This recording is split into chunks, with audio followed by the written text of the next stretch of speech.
Back then, the smell of thrift mingled with cheap cologne as I stepped into the office, my second-hand suit clinging a little too tightly in all the wrong places. I could feel the eyes before I even reached my cubicle, sharp little darts of judgment, measuring every crease and every threadbare corner. They were in their crisply pressed jackets, shoes that gleamed like polished piano keys, and I looked like someone had tried to gift-wrap a skeleton. The receptionist smiled politely, probably because she had been trained to, but even her smile didn't quite reach her eyes. And then it began. The laughter. Not loud enough to start a fire, but enough to make me want to vanish into the wall paneling. I remember one guy, Lawrence, whose laughter was the kind that could slice through confidence like a hot knife through butter.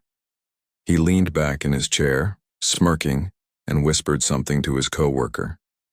I couldn't catch the words, but I didn't need to. The sound alone was a sentence, a verdict. I walked past, chest slightly bowed, and caught my reflection in the glass wall of the conference room. My tie was a faded burgundy, my jacket a dull gray, and my shoes, oh my poor shoes. They had seen better decades. It was a sad parade of fabric and thread, a slow-motion comedy that I'd been cast to star in, and the audience was merciless. Back then I tried to laugh it off, tried to muster some ironic smile, some I don't care shrug, but my body didn't cooperate. My shoulders tightened, my jaw clenched. I sat down at my cubicle, pretending to check emails while my mind churned in its own little panic. Every keystroke felt louder than usual, every mouse click an announcement of my inadequacy. I could almost feel the whispers curling around my ears, circling my head like a swarm of judgmental bees. And yet, despite all that, a tiny ember of defiance sparked somewhere deep inside. Because even as they mocked, I knew something they didn't. This was temporary. I spent the day dodging the small assassinations of words. A nice suit, where'd you get it, Salvation Army? Tossed lightly as if to amuse the masses. Another snicker at the color mismatch of my tie and shirt. And oh, the worst part, the invisible measuring stick. Everyone had it, and I was falling short by every standard that didn't even matter. I wanted to tell them that clothes don't make the man, but that would have sounded like something out of a self-help brochure, and nobody likes those. Instead, I nodded politely, smiled when appropriate, and kept my dignity stacked neatly in my chest pocket, right beside my trembling patience. Lunch came and I retreated to the break room, a sanctuary as empty as my appetite for ridicule. I sat at the corner table unwrapping my sandwich, the smell of turkey and mustard trying hard to compete with the scent of superiority wafting from the other tables. They joked about weekend plans and high-end stores, tossing brand names like currency, casually flaunting what I couldn't afford. I felt a strange mix of envy and amusement.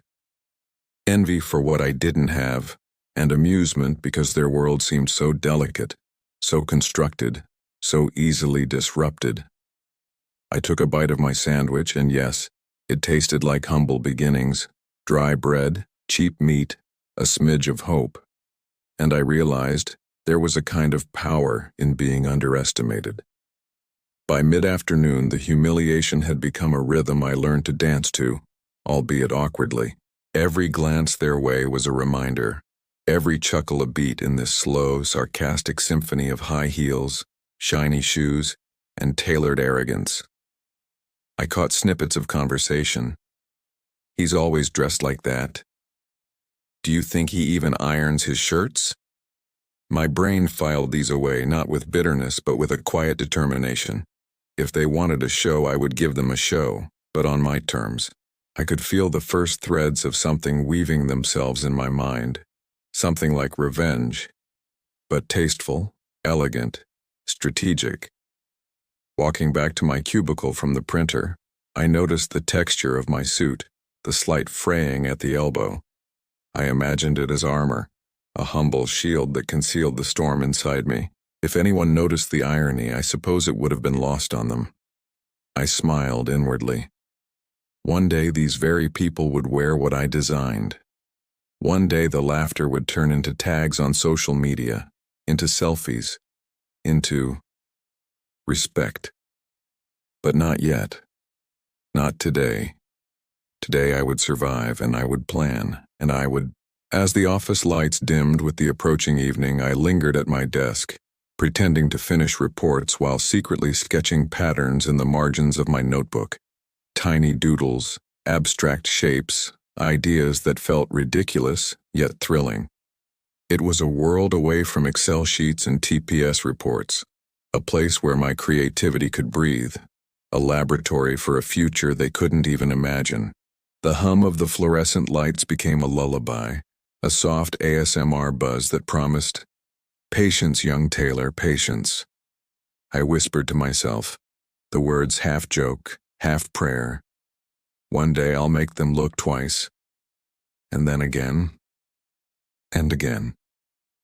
By the time I left the office, my second-hand suit had absorbed a day of judgment, whispers, and snickers. But it also carried something else: hope, the faint scent of ambition, and the first flicker of a plan.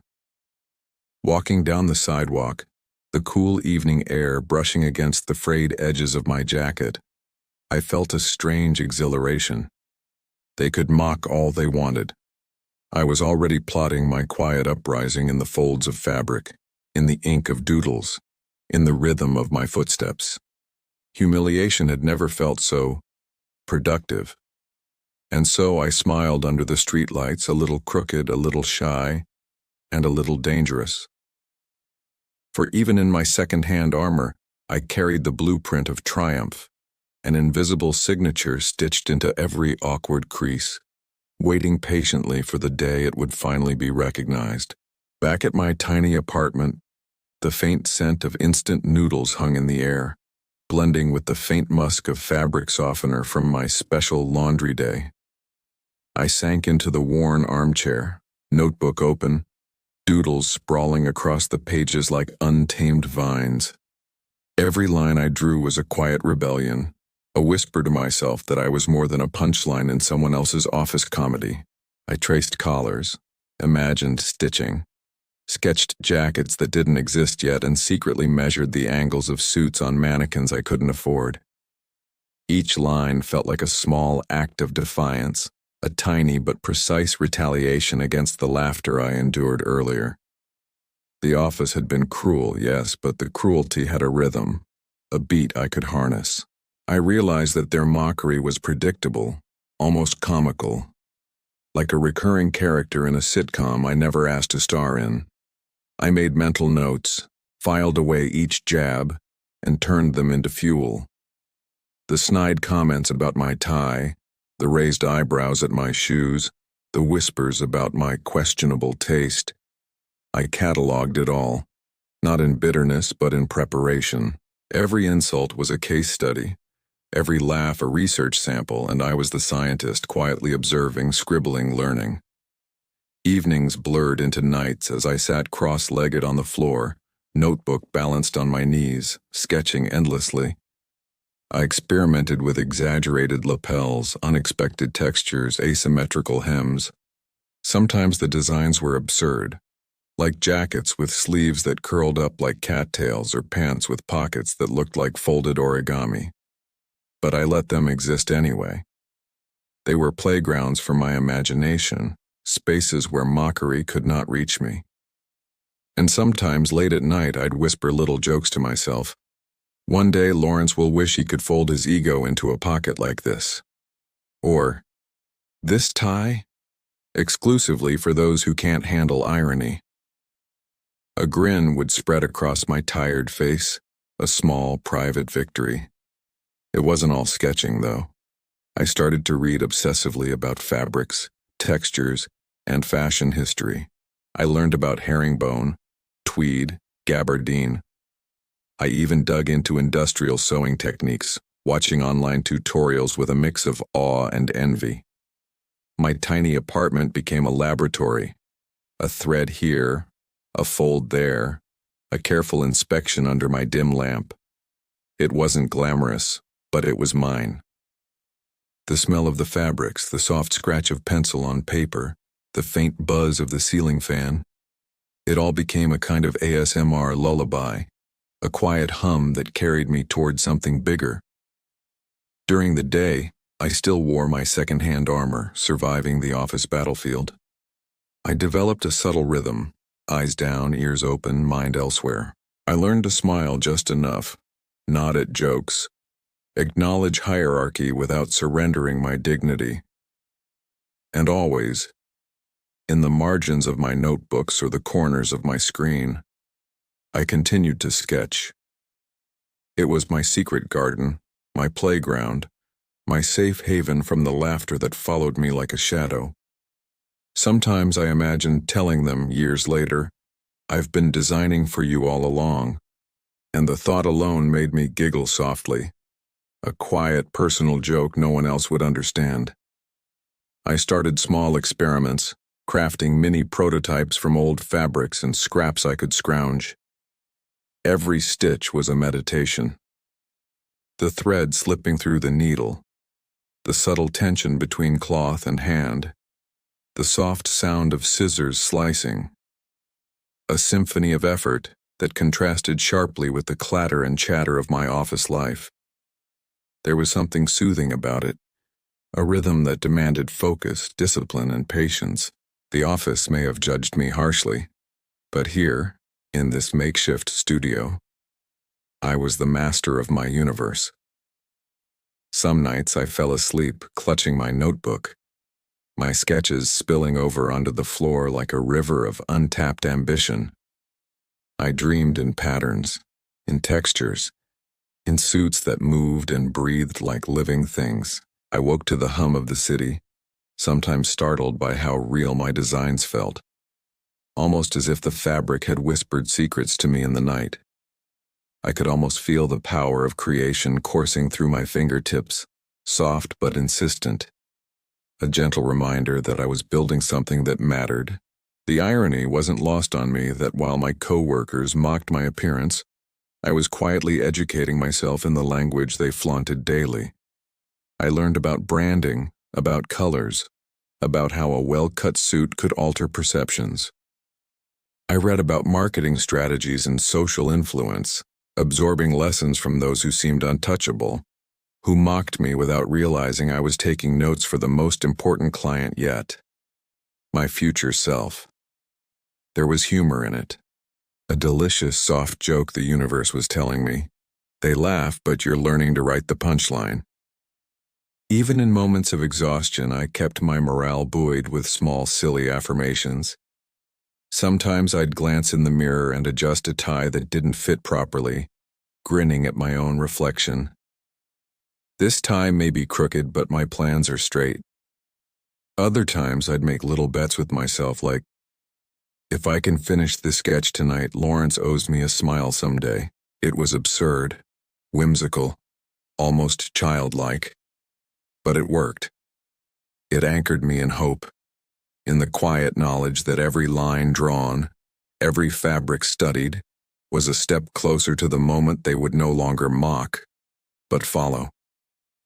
By the time dawn threatened the edges of the sky, I often realized I hadn't slept at all. My apartment was littered with sketches, swatches, and scattered pencils, a tangible chaos of potential. I would sit on the floor, rubbing my eyes, feeling the weariness in my joints, but also a soft satisfaction in my chest. These were the first bricks of a house I would build around myself, a house of design, of subtle revenge, of triumph woven quietly and with patience, and the thought made my lips twitch in a soft, sleepy smirk. It started innocuously enough. A few nights of tinkering here and there, stitching scraps together, experimenting with threads and textures. But soon, the quiet hobby bloomed into something more serious. I found myself hunched over a small sewing machine, the hum of the motor mingling with the distant city sounds outside my window. The apartment smelled faintly of fabric and ambition, a delicate perfume that clung to my fingers and clothes. I worked late, sometimes until the streetlights flickered off, losing myself in folds, seams, and patterns. It was no longer just a pastime. It was a side hustle, a lifeline, and a secret rebellion against the office hierarchy that had mocked me relentlessly. I taught myself to measure with precision, to fold collars and stitch hems as though each line mattered more than the world outside. The pieces were crude at first, uneven stitches, awkward cuts, fabric that didn't quite hold its shape, but every failure was a lesson, a tiny victory in disguise. I laughed softly to myself whenever something went wrong. "Well, at least this jacket won't fit anyone," I muttered, smoothing the fabric as if consoling it. That humor became a companion, a gentle reminder that the journey was mine, and nobody else's opinion could hijack it. Even my cat, an unhelpful but judgmental observer, often mewed in disapproval as I fumbled with zippers or buttons. I took it in stride. After all, feline critics were less cruel than human ones. Coding came next. I had a basic knowledge, enough to cobble together simple programs and manage spreadsheets, but now I used it to catalog fabric types, design templates, and client contacts. I built a tiny system that tracked my progress, the hours spent, and even the small victories, like finishing a jacket that fit perfectly. Each tick of completion felt like a soft drumbeat, a rhythm in the symphony of my quiet rebellion. The combination of sewing and coding created an oddly satisfying feedback loop. One hand crafting tangible designs, the other shaping the logistics that would one day carry those designs into the world. I remember the first prototype that didn't make me cringe when I looked at it. A modest blazer, simple cut, neutral color, but the lines were clean, the fabric smooth. I held it up in front of the mirror, adjusting sleeves and smoothing folds, and for the first time I felt the spark of pride. The faintest grin crept onto my face, the kind that could only come from a secret triumph no one else had witnessed. It wasn't flashy. It wasn't ostentatious, but it was mine, crafted with care, patience, and a whisper of vindication. Small orders came unexpectedly. I found a local boutique willing to test my work on consignment. The first client was hesitant, asking 1,000 questions, touching the fabric, checking seams. I explained every choice, every stitch, and watched her eyes light up when she realized the quality was genuine. It was exhilarating, intoxicating even, to see someone appreciate the work I had poured into these garments. The feeling was delicate, like the soft brush of silk against skin, and it carried a heady promise. If I could capture attention here, maybe, just maybe, I could reach farther. The nights became a blur of production, learning, and quiet plotting. I sourced fabrics online, read endlessly about trends, and experimented with bold colors I'd once feared. Neon linings peeked from the folds of conservative jackets, hidden pockets became secret statements, and subtle asymmetry lent personality to otherwise plain silhouettes. My sketches evolved, my hands became steadier, and my designs began to carry a voice, a whisper, a joke, a soft rebuke to the world that had once mocked me. I imagined the office crowd one day, realizing that these were the very garments they would envy and wear. The thought alone made me snicker, a quiet, self-satisfied laugh. I even began testing my designs on friends, small favors that doubled as market research. A blazer for a college buddy, a jacket for a neighbor, each fit and feedback carefully noted. I listened, learned, adjusted. It wasn't just about sewing anymore. It was about understanding people, about predicting what would resonate, what would make someone feel seen, stylish, even powerful. The fabrics became vessels of emotion, stitched with intent and purpose. I realized that my designs were no longer just a hobby. They were a language, subtle and precise, that communicated more than words ever could. Some nights, I lay awake on the sofa, the city lights painting stripes across the ceiling, and imagined the day I would no longer be invisible. I pictured Lawrence posting a selfie in one of my jackets, his smirk replaced with admiration or at least reluctant respect. I envisioned whispers of, "Where did he get that?" and "I think he finally beat us at our own game." And each time I whispered to the empty room, soft but firm, "Soon. Very soon." My small apartment, cluttered with fabric scraps and scattered sketches, felt less like a cramped space and more like a forge each night of effort, a hammer blow shaping the armor I would one day wear in the world. By the time dawn crept through the blinds, I would stretch, fingers aching, eyes heavy but bright with anticipation. I'd sip lukewarm coffee, smirk at the chaotic room around me, and make a mental note of what to improve tomorrow. Every stitch, every sketch, every line of code was a step toward a quiet, methodical, and infinitely satisfying revenge. The kind where no one had to get hurt, but everyone eventually had to notice. And in that soft morning light, I could feel the first faint pulse of something extraordinary, like a heartbeat hidden in plain sight, waiting to grow strong and unstoppable. The first order that wasn't just a friendly favor arrived on a drizzly Thursday morning. I had just returned from a run to the fabric store, soaked in a mixture of rain and ambition, and found an email blinking in my inbox. "Interested in purchasing 5 blazers. Are they available?" My heart stuttered, a soft, erratic percussion against my ribs. 5 blazers.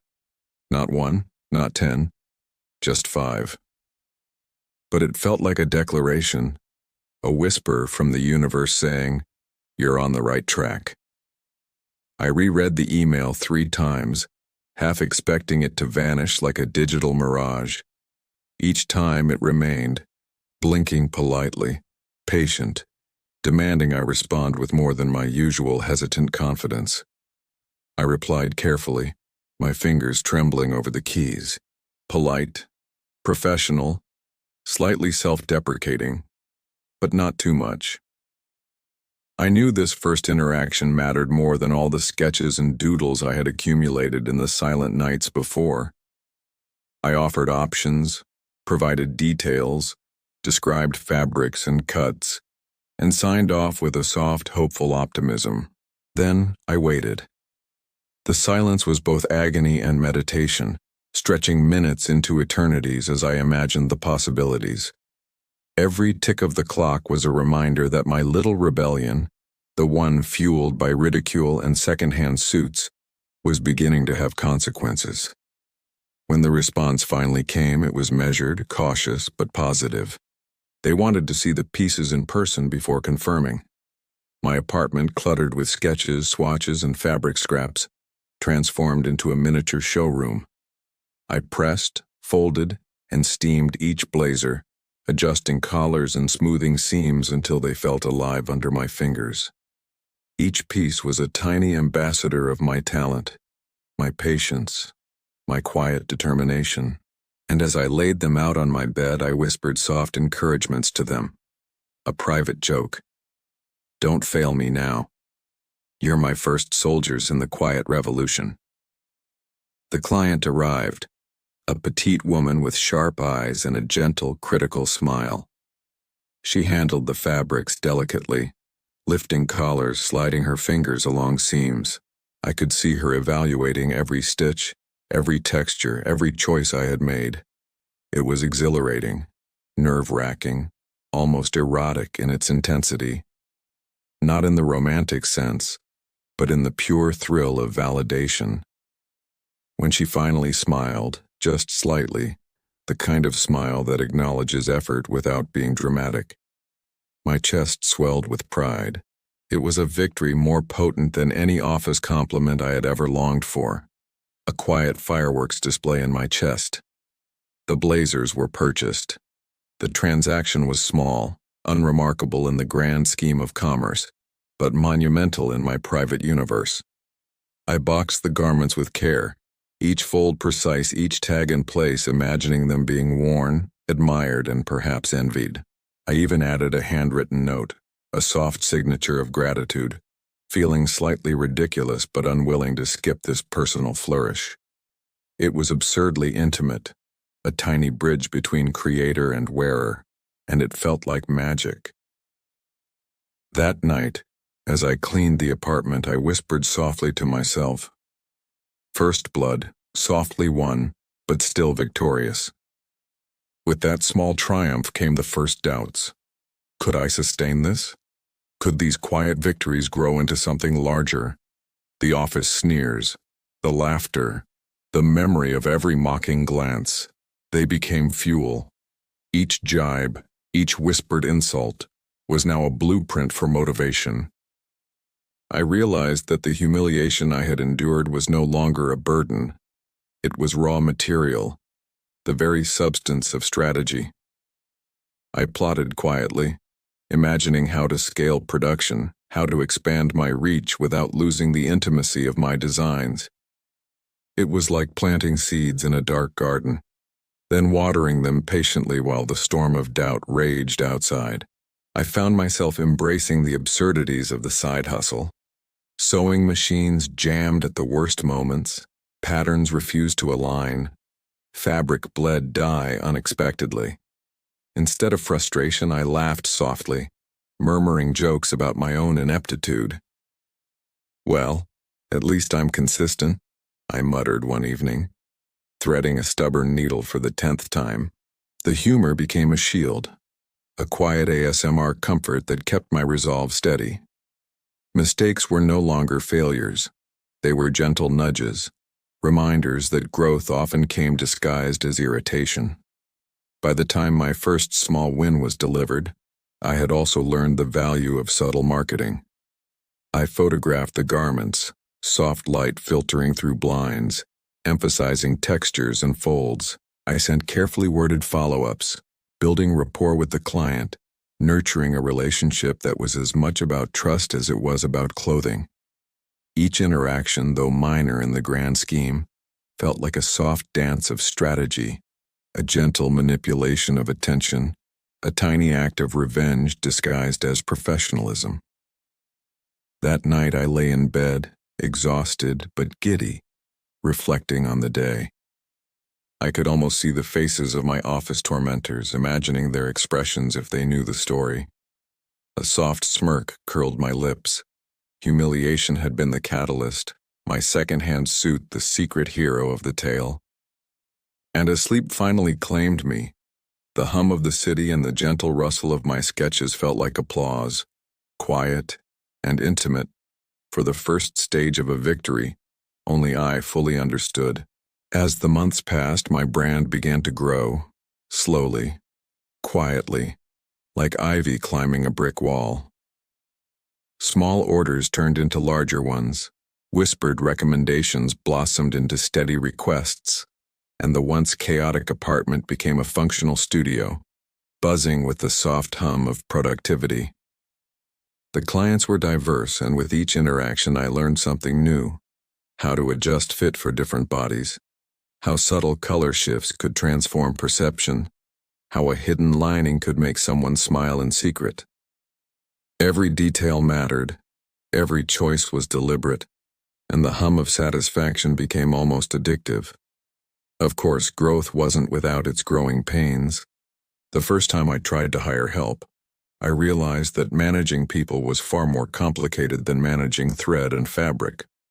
Arguments over deadlines, disagreements about technique, even the occasional miscommunication about how a seam should curve. All of it forced me to develop patience I hadn't known I possessed. I laughed quietly to myself one evening, threading a needle while my assistant grumbled about unrealistic expectations. "Patience, young tailor," I whispered softly, smiling at the irony. Even frustration could be musical if you listened carefully, like the soft ASMR crackle of scissors against cloth. Office gossip, meanwhile, didn't fade entirely. I occasionally heard whispers from former colleagues, subtle mentions of my name in casual conversations, snippets of curiosity mingled with residual skepticism. And yet, the tone was shifting ever so slightly, from mockery to interest, from derision to tentative admiration. I reminded myself softly that the joke was no longer on me. It was on time and perseverance. quietly proving their ignorance. Each mention of my name, each fleeting glance of recognition, felt like a tiny victory, a gentle pat on the shoulder from the universe saying, "Keep going. You're on the right path." There were moments of humor that softened the tension. I once received a message from a client whose office was filled with the very types of people who had once mocked me. The note read, "Everyone is asking about your designs, and one guy actually called your name fancy." Not sure if I should correct him or smile. I chuckled quietly, imagining their faces, their mild confusion. "Fancy," I murmured, as if savoring a private victory. Another time, a friend texted me a selfie of a colleague in one of my jackets, grinning awkwardly. I couldn't help but reply, "The student has surpassed the master. Nicely done, fabric apprentice." Even small private jokes became nourishment, soft bursts of dopamine tucked into my long nights. Scaling the business meant more logistics, more emails, more sleepless nights balancing creativity and administration. But every challenge carried a rhythm, a soft melody of problem solving. I created templates for patterns, tracked inventory meticulously, and even started experimenting with subtle branding touches.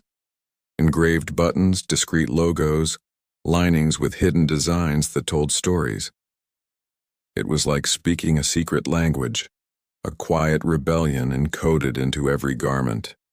And as the brand grew, so did my confidence.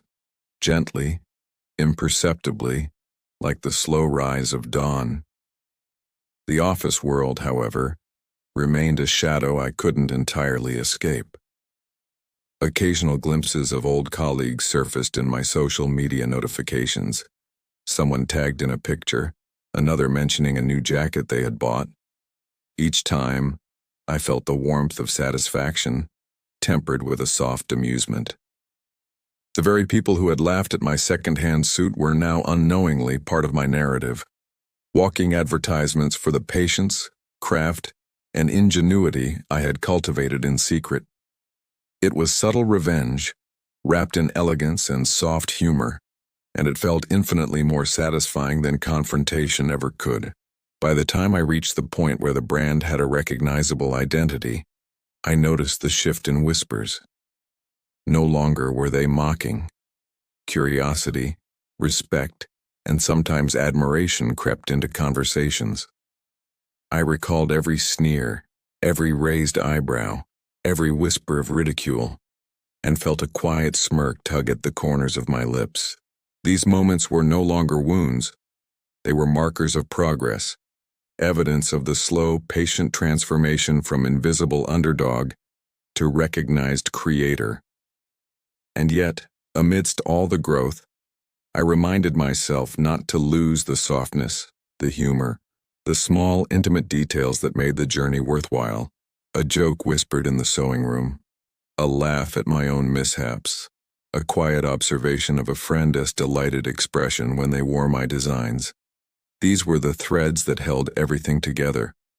Success could have been loud, brash, and hollow, but I chose it quiet, subtle, and layered. And as I laid down sketches for new designs late at night, the gentle hum of the apartment around me became a lullaby of sorts, a soft, soothing affirmation that patience, effort, and a touch of humor always paid off. The moment of breakthrough arrived almost imperceptibly, like the first note of a song you didn't know you were waiting for. I was sitting at my desk, reviewing orders and adjusting patterns, when an email arrived from a boutique I had worked with briefly months earlier. The subject line was simple: collaboration opportunity with an influencer. I blinked twice, reread it, and let out a soft, incredulous laugh like the whisper of a wind chime in a quiet room. My coffee cup trembled slightly in my hand, spilling a few drops onto the table, an unintentional confetti of chaos that somehow felt poetic. The influencer in question was well known, their style followed by thousands, sometimes millions of people who hung on every outfit post. I scrolled through their feed and paused on images of past collaborations. meticulously curated, polished, perfect. And then I realized this was the moment when subtlety would become spectacle. The very people who had mocked my second-hand suit, the office colleagues, the snickers, the whispered jokes, would now see a living testament to what patience, creativity, and quiet persistence could achieve. The idea made me smirk softly. It wasn't just a business opportunity. It was poetic justice wrapped in cashmere and silk. Preparing for the collaboration was a delicate dance. I wanted every detail perfect, yet the perfection had to feel effortless, like it had always belonged in the influencer's curated world. Sleeves aligned, collars crisp but natural, fabric flowing just so. I tested each design under various lighting conditions, imagining how it would look through the lens of a smartphone, how shadows might caress the folds, how subtle touches would catch the eye without screaming for attention. Late into the night, I whispered jokes to myself while adjusting hems and collars. Dante, let them see the stitches, let them feel the skill. When the influencer finally received the package, I held my breath virtually. I watched notifications ping and emails arrive. Photos of them wearing my designs, selfies and posed shots tagged with my brand's handle. The soft hum of my apartment seemed to swell into applause, each ping a quiet ovation. I laughed softly, incredulity mixing with satisfaction. Here were the same people who had once laughed at me, now unknowingly endorsing my work, posting smiling proofs of my quiet triumph for all to see. My revenge wasn't loud or dramatic. It was a gentle, almost imperceptible assertion of skill, taste, and patience. Social media buzzed with curiosity. Comments trickled in, noting the elegance of the designs, the fit, the subtle touches that made each piece unique. Some followers discovered the boutique, some shared posts, and slowly, the brand grew in visibility and respect. The soft irony of the situation wasn't lost on me. I imagined Lawrence scrolling through the influencer's feed, the smirk replaced with a flicker of recognition, or maybe confusion. Either way, the victory was mine. A quiet, elegant, carefully crafted victory, the kind that lingered long after the laughter of mockery had faded. This period of subtle revenge was also a lesson in humility. Despite the small fame, the notifications, and the soft validation, I reminded myself to stay grounded. I continued to sketch late at night, to test fabrics, to read and learn. The office world, the past humiliations, they were fuel, yes, but they were also reminders of how far I had come and how much further I could go. Humor remained my companion, laughter soft and private, weaving through the routines of production, communication, and growth. "Patience, young tailor," I murmured one evening, adjusting a collar. The story is just beginning. As the influencer tagged my brand in their posts, I noticed the ripple effects. The other boutiques began inquiries. Small brands reached out for collaborations. The subtle, quiet network of admiration expanded. It was as if the universe had shifted the tides in my favor, without fanfare, without spectacle, just the gentle, persistent tide of recognition that builds slowly but inexorably. My brand wasn't just surviving anymore. It was flourishing, and the softest, most delightful part was that the original skeptics, the mockers, were part of this tapestry, unknowingly validating the very thing they had once ridiculed. Evenings in the studio became quieter celebrations. I'd sip tea, soft light falling on sketches, small victories stacking up like delicate porcelain cups. I allowed myself private jokes, imagining snickers turning into admiration, whispers into questions, disbelief into followership. Each design sent out into the world carried the subtle essence of revenge, not the bitter, harsh kind, but the refined, understated kind that only time and skill could produce. The satisfaction was a warm hum, a soft melody that lingered longer than applause ever could, soothing and affirming. like an ASMR lullaby for the soul. Recognition arrived slowly, like dawn spilling over a city skyline.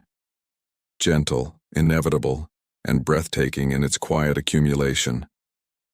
Awards for design, invitations to small fashion events, interviews with online magazines that specialized in celebrating emerging talent.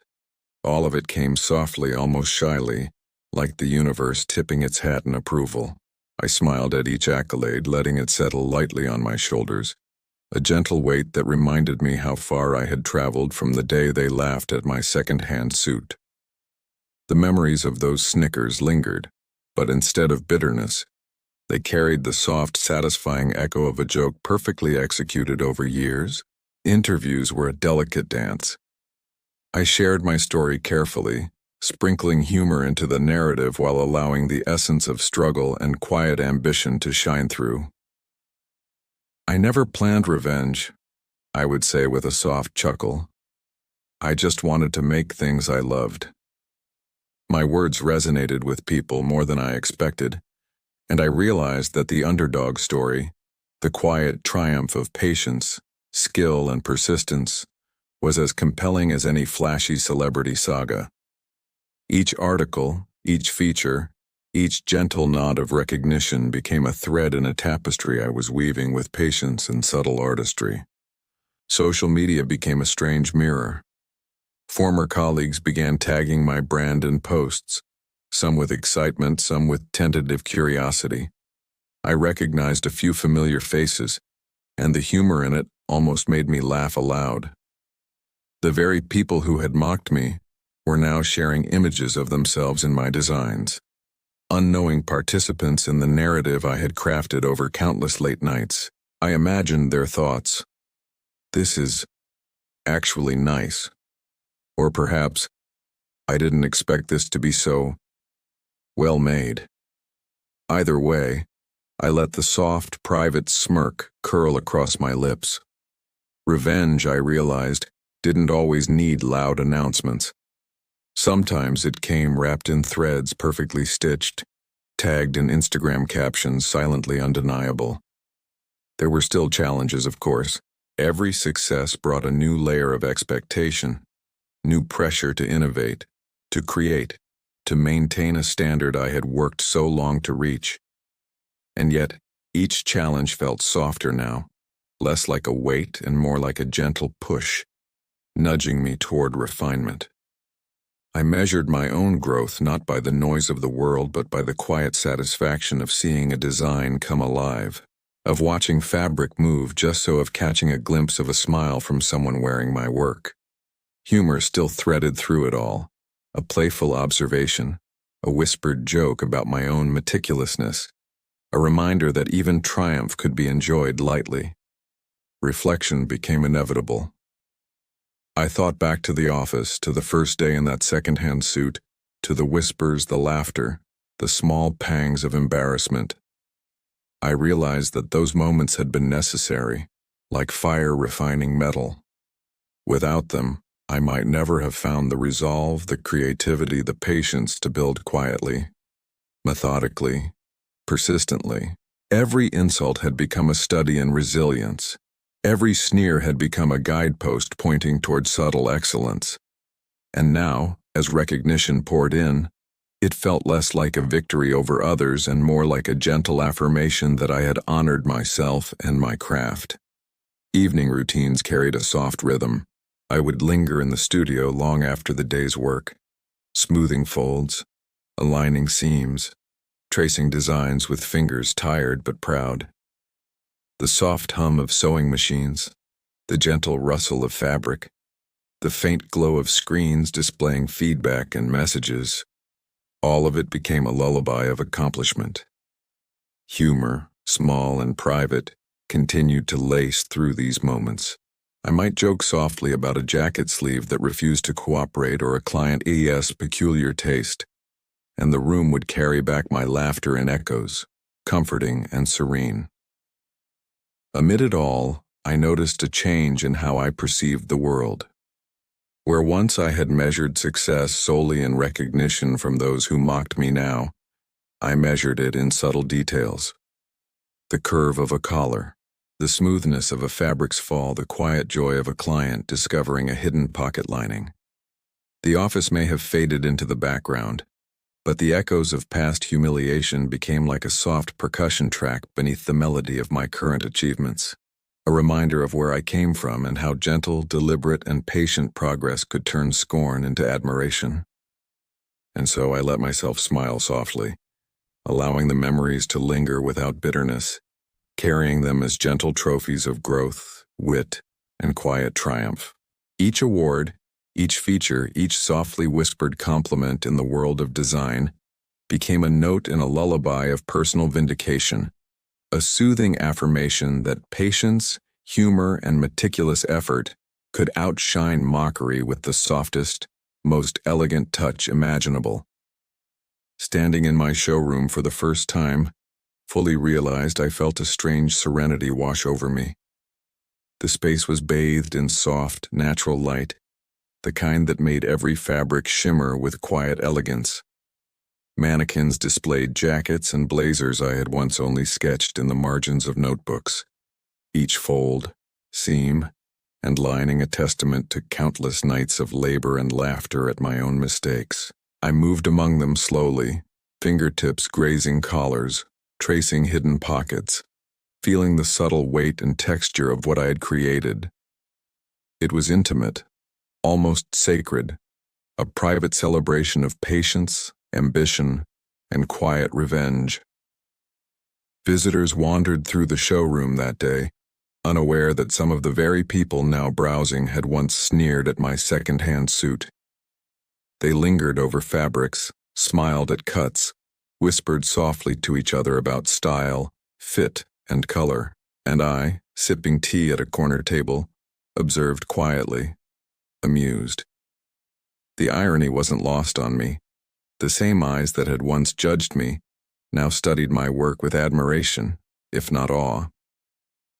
I allowed myself the softest chuckle, imagining the office whispers transmuted into murmurs of appreciation. My revenge had taken a subtle form, the kind that didn't require confrontation, only skill, patience, and a quiet persistence that spoke louder than ridicule ever could. The evolution of my brand had been gradual, measured, and deliberate. Each design, each collection had been crafted with care, infused with a sense of humor, a wink at the past, and a gentle nod to what had once felt like humiliation. As I walked past a display of new blazers, I allowed myself a private joke. "Don't worry, Lawrence, you'll look charming in this, once you learn patience." The thought was soft, playful, and entirely my own, a humorous acknowledgement of the journey rather than malice. I carried it with me like a quiet trophy, tucked into the folds of my smile. Recognition continued, but the edges had softened. The focus was no longer solely on triumph over mockery. It had transformed into the joy of creation, the delight of subtle influence, and the satisfaction of seeing people genuinely enjoy what I had brought into the world. I watched as customers traced fabrics with their hands, whispered comments to companions, and photographed pieces for personal reference. Each interaction was a ripple in a gentle pond, evidence of impact without ostentation, a soft testament to the work, patience, and care invested over years. Evenings in the showroom became my meditation.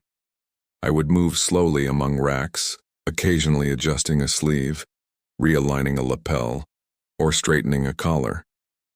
The space was quiet, punctuated by the soft rustle of fabric and the faint hum of city life beyond the windows. I allowed myself soft reflections on the journey, the early humiliation, the secret sketches, the tireless nights of sewing and coding, the small victories, the subtle revenge, and now this gentle, full-circle moment. Humor continued to thread through these thoughts, soft, ironic, a reminder that life had a rhythm beyond our control. And sometimes, the universe rewarded patience in the most elegant ways. The former office crowd would occasionally appear in social media mentions, photos tagged in my designs, selfies capturing them in the clothing they had once mocked. Each time I allowed myself a quiet, knowing smile. There was no need for confrontation, no need for overt recognition. The soft power of craft, persistence, and subtlety had done more than I could have hoped. It was a gentle, enduring reminder that success didn't always need to be loud to be complete. By the end of the day, I would sit in a corner, cup of tea warming my hands, and observe the calm ebb of visitors leaving, the soft laughter of delighted clients, and the gentle glow of fabric catching the fading sunlight. The journey from derision to subtle dominance had been long and quiet, marked by late nights, small jokes, and tireless devotion to craft. Yet in this moment, the satisfaction was complete, not bitter, not loud, but profound in its soft, enduring way. And so, standing amidst the fruits of years of quiet effort, I felt an unexpected serenity. The office laughs, the snickers, the raised eyebrows, they existed only in memory now, softened by distance and time. Here was the gentle victory, wrapped in fabric, stitched with patience and seasoned with humor. The world had shifted, subtly, elegantly, and with it, I had found a calm triumph that was mine alone to savor. The evening had settled softly over the city, painting the windows of the showroom in shades of amber and gold. I sank into the corner chair, letting the warmth of the tea seep into my hands, a gentle comfort that contrasted with the chill of the approaching night. The room was quiet now, the hum of fabric and faint footsteps having faded into a soft hush, as though the world itself was exhaling. I allowed my mind to wander slowly, drifting over the journey I had traveled. The laughter, the doubts, the quiet sketches, the small victories that had grown into something tangible and beautiful. I imagined the fabrics, still neatly folded and draped over mannequins, softly sighing with the satisfaction of being worn, touched, and admired. Each piece was a whisper of triumph, a tactile memory of late nights, soft jokes, and tender perseverance. I traced the edges of a sleeve with a finger, feeling the smoothness of the fabric, the subtle curves of the stitching, and let myself smile, gentle and satisfied. It was a reminder that success could be quiet, intimate, and deeply personal, not always needing applause or recognition to be complete. Outside, the city carried on with its faint murmurs, the distant hum of traffic, the rustle of leaves, the occasional soft bark of a dog. But here, in this small, luminous room, time seemed to slow. I let my breathing settle into a calm rhythm, inhaling slowly, exhaling softly, feeling the tension of years dissolve in the gentle glow around me. Humor lingered like a soft echo, playful memories of early failures and awkward missteps twisting into quiet amusement. They were companions now, soft and comforting rather than sources of embarrassment or frustration. The warmth of the tea, the soft light, and the calm of the space created a cocoon around me. I imagined the edges of the day slowly fading, like colors melting into night, leaving only the delicate, enduring memory of effort rewarded. Every fold of fabric, every sketch, every sleepless night whispered a lullaby of resilience and quiet triumph. I let my eyes close, feeling the weight of the day and the journey lift gently, replaced by a soft, floating sense of accomplishment. As sleep began to brush against my consciousness, I whispered softly to the room, to the fabrics, to myself. The world has its laughter, its judgments, and its fleeting doubts. But here in the quiet patience and care have their own voice, subtle and enduring. I felt the soft embrace of fulfillment, the gentle hum of satisfaction that didn't demand recognition, only reflection. Slowly, the edges of consciousness softened, the glow of the showroom fading into a comfortable darkness. My last thoughts were soft and warm, a tender acknowledgement that the journey had been worth every stitch, every sketch, every whispered joke to myself. And with that, I let the night take me fully, the hum of fabrics, the memory of laughter, and the quiet victory of years weaving into a lullaby that carried me gently into dreams. A soft, contented smile lingered on my lips as the room whispered its farewell, fading into the gentle dark.